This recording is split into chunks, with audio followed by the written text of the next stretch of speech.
Charles Haddon Spurgeon, March 29th, morning.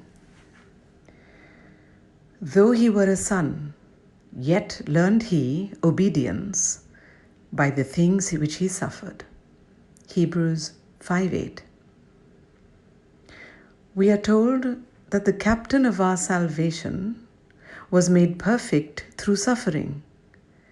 Therefore, we who are sinful and who are far from being perfect must not wonder if we are called to pass through suffering too.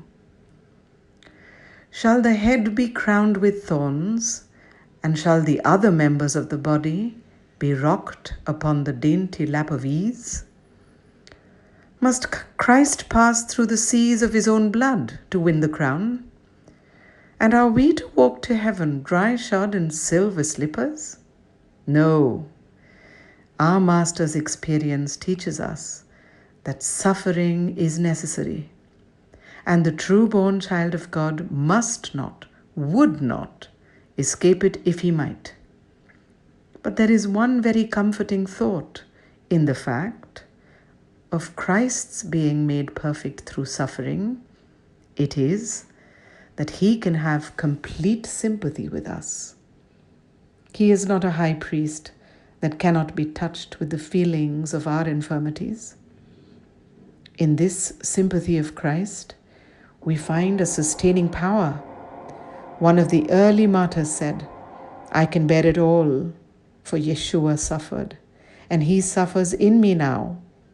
He sympathizes with me and makes me strong." Believer, lay hold of this thought in all times of agony.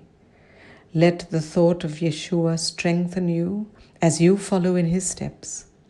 Find a sweet support in his sympathy, and remember that to suffer is an honourable thing. To suffer for Christ is glory.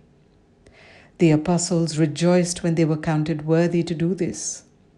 Just so far as the Lord shall give us grace to suffer for Christ, to suffer with Christ, just so far does he honour us. The jewels of a Christian are his afflictions. The regalia of the kings whom God had anointed are their troubles, their sorrows, their griefs. Let us not, therefore, shun being honoured. Let us not turn aside from being exalted.